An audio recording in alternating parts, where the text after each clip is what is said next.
Hello hi guys welcome to hashtag talks. నా పేరు వచ్చేసి నీతు, నా హస్బెండ్ పేరు రఘు, మాకొక పాప ఐరా. ఈ వీడియోలో నేను మీకు నా సీమంతం ముచ్చట్లన్నీ షేర్ చేయాలనుకుంటున్నాను.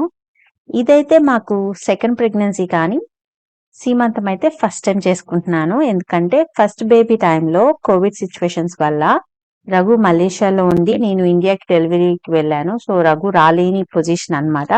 అందుకని ఆ టైంలో రఘు లేకుండా సీమంతం చేసుకోవడం అంత ఇష్టం లేక అప్పుడు నేను వద్దు అని చెప్పాను. సో ఇప్పుడు ఈ second pregnancy we don't want to miss this beautiful opportunity. So మేము చాలా అంటే చాలా హ్యాపీగా చాలా బాగా చేసుకున్నాం సీమంతం. అదే ఈ వీడియోలో మీతో షేర్ చేస్తాను. అండ్ సీమంతం లొకేషన్ వచ్చేసి మా అపార్ట్మెంట్ లోనే ఫంక్షన్ హాల్లో చేసుకుంటున్నాం. అండ్ డెకరేషన్ వచ్చేసి మేమే సింపుల్ గా డెకరేట్ చేసుకోవాలనుకున్నాం. అండ్ ఫ్రెండ్స్ అయితే ఉన్నారు, అందరు వచ్చి బాగా హెల్ప్ చేస్తారు. బట్ రఘు తనే అంతా చేయాలి అని ఎవరి ఫ్రెండ్స్ ని పిలవలేదన్నమాట డెకోర్ కి. అండ్ మావయ్య గారు అత్తయ్య గారు ఉన్నారు కాబట్టి మావయ్య గారు హెల్ప్ చేస్తూ ఉన్నారు రఘుకి. అండ్ డెకరేషన్ వచ్చి మరీ అంత టైట్ సమ్ గా కూడా ఏం పెట్టుకోలేదు, చాలా సింపుల్ గా డెకరేట్ చేసుకున్నాము. అండ్ డెకరేషన్ లో హైలైట్ పార్ట్ అయితే ఏంటంటే మదర్ బేబీని హోల్డ్ చేస్తారు కదా, అలాంటిది సీమంతానికి డెకోర్స్ కి జనరల్ గా పెడుతూ ఉంటారు. అలాంటిది ఇక్కడ మాకు మలేషియాలో అవైలబుల్ లేదు. నేను ఆన్లైన్ సైట్స్ లో చూసాను, ఎక్కడ చూసినా దొరకలేదు. కుదిరితే ఇండియా నుంచి తెప్పించుకోవాలి. బట్ నేను అత్తయ్య వాళ్ళు వచ్చినప్పుడు మేమేమి తెప్పించుకోలేదు. కానీ నాకు అది ఉండాలని చాలా ఆశగా ఉంది. సో రఘు ఇంకా లాస్ట్ మినిట్ లో డిఐవై చేశారనమాట. ఆ DIY mother and baby holding thing కూడా చాలా బాగా టర్న్ అవుట్ అయింది, నాకు చాలా నచ్చింది. మీకు తెలుసా, అది నేను ఇంకా స్టిల్ అది ఇంట్లో అంతే వాల్ కి స్టిక్ చేసి పెట్టుకున్నాను. అది సింపుల్ కార్డ్బోర్డ్ మీద మదర్ అండ్ బేబీని డ్రా చేసి కట్ చేసి ఒక గోల్డ్ షీట్ అంటించాడు అనమాట. ఆ చిన్నదైనా డెకోర్ పెట్టేసరికి అదంతా కంప్లీట్ లుక్ ని మార్చేసింది. And coming to the spread అంటే మనం సీమంతం కూర్చున్నప్పుడు మన ముందు ఫ్రూట్స్ స్వీట్స్ అన్ని పెట్టి పరుస్తారు కదా, దాంట్లో ఎస్పెషల్లీ స్వీట్స్ గురించి మాట్లాడాలి. ఎందుకంటే స్వీట్స్ ఎక్కడ ఆర్డర్ ఇచ్చినా లాస్ట్ మూమెంట్ లో ఎవరు సరిగ్గా ఆర్డర్ తీసుకోలేదు. And Indian kind of sweets special గా అవి కావాలి. సో కొంచెం ఆర్డర్ ఎవరికి ఇవ్వాలి ఏంటి అనేది కొంచెం లాస్ట్ మినిట్ లో ఫుల్ కేయోస్ అయింది. అయితే ఇంకా ఫుడ్ ఆర్డర్ ఇచ్చిన వాళ్ళనే ఒకసారి అడిగాము, వాళ్ళు ఇంకా ఓకే చేశారు. వాళ్ళు ఓకే మేము చేస్తామని చెప్పారు. అండ్ గుడ్ థింగ్ ఏంటంటే వాళ్ళు సీమంతం రోజే somebody is coming from India, so వాళ్ళు ఇండియాలో ఫ్రెష్లీ మేడ్ చేసిన స్వీట్స్ తీసుకొచ్చారనమాట. సో ఆల్ స్వీట్స్ అదే రోజు ఇండియా నుంచి ఫ్రెష్లీ మేడ్ స్వీట్స్ వచ్చాయి. అసలు మాకు అది చాలా ఓవర్వెల్మింగ్ గా అనిపించింది. నాకైతే ఎస్పెషల్లీ ఇండియా నుంచి వచ్చేసరికి చాలా బ్లెస్ఫుల్ గా అనిపించింది. ఎందుకంటే ఎంతైనా ఇండియా నుంచి వచ్చిందంటే it's an emotion for me.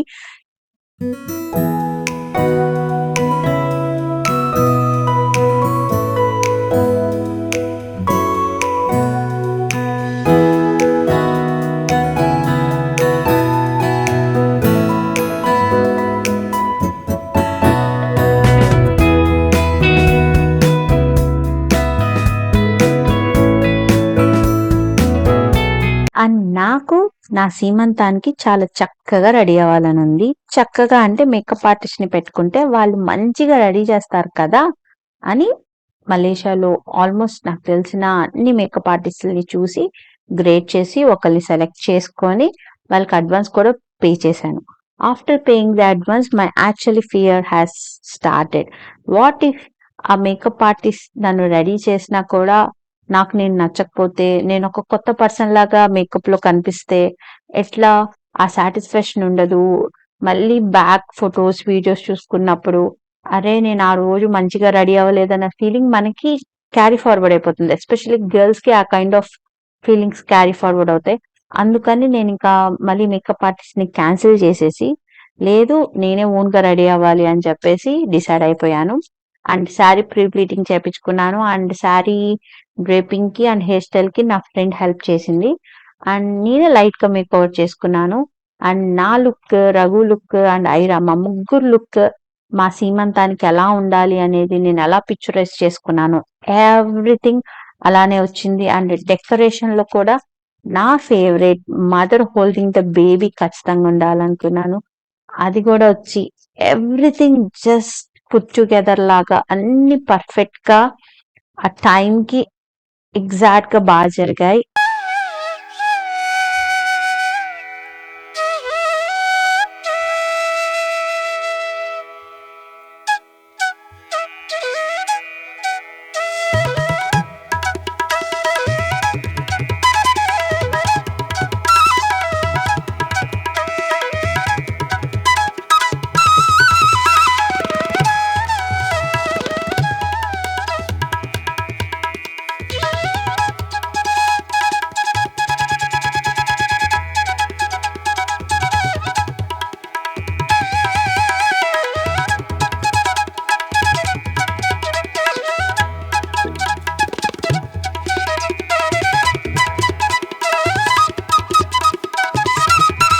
ఈ శారీ మీద కొన్ని పిక్చర్స్ తీసుకొని శారీ చేంజ్ చేసుకోవడానికి వెళ్ళాను. శారీ ఆల్రెడీ రీప్లీటింగ్ చేయించుకునేసరికి శారీ డ్రేపింగ్ క్విక్గా చేసేసుకోగలిగాను.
అందరు డిన్నర్ చేస్తున్నారు, మేమేమో కొన్ని పిక్చర్స్ తీసుకుంటున్నాము. అండ్ నా సీమంతం వైభవంగా జరగడానికి బ్యాక్గ్రౌండ్ లో చాలా మంది హెల్ప్ ఉంది. నాకు ఇప్పటికీ గుర్తు, ఆ రోజు పెద్ద వర్షం పడింది. నేనేమో నా ఫ్రెండ్ ని నాకు శారీ డ్రేపింగ్ అండ్ హెయిర్ స్టైల్లో హెల్ప్ చేయమని ఎర్లీగా రమ్మన్నాను. అండ్ వచ్చేటప్పుడు ఫ్లవర్స్ కూడా తీసుకొని రమ్మన్నాను. వాళ్ళున్న ప్లేస్ కి చాలా దూరం వెళ్ళి ఫ్లవర్స్ తీసుకోవాలి, అయినా కూడా వెళ్ళి ఫ్లవర్స్ పిక్ చేసుకొని అండ్ ఎర్లీగా వచ్చి నాకు శారీ డ్రేపింగ్ అండ్ హెయిర్ స్టైల్లో హెల్ప్ చేసింది. మా అత్తయ్య గారు అండ్ మామయ్య గారు పెద్దవాళ్ళైనా కూడా చాలా వర్క్స్లో చాలా యాక్టివ్గా హెల్ప్ చేశారు. వీడియో స్టార్టింగ్లో డెకరేషన్ అంతా రఘుయే చేయాలి, ఎవరు హెల్ప్ ఉండొద్దు అని ఫ్రెండ్స్ ఎవరిని పిలవలేదని చెప్పాను కదా. అలా పిలవలేదని చెప్పి ఫ్రెండ్స్ అరిచి వాళ్ళు వచ్చిన తర్వాత మ్యాక్సిమం అన్ని వర్క్స్ వాళ్ళే చేశారనమాట. అండ్ వన్స్ ఫంక్షన్ అయిపోయిన తర్వాత క్లియరింగ్ అవుట్ కూడా పెద్ద వర్క్, ఆ వర్క్లో కూడా వాళ్ళంతా హెల్ప్ చేశారు. ఇలా నా సీమంతం అందరి హెల్ప్తో, గుడ్ విషెస్ అండ్ బ్లెస్సింగ్స్తో కంప్లీట్ అయింది. ఇప్పుడు నా సీమంతం గురించి నేను గుర్తు చేసుకుంటే it filled with happiness, emotions and many good memories. ఈ వీడియోని లాస్ట్ వరకు చూసినందుకు మీ అందరికీ చాలా అంటే చాలా థ్యాంక్ యూ. ఈ వీడియో నచ్చితే please do comment, like, share and don't forget to subscribe #talks. I'll meet you all in my next video. Until then, bye bye.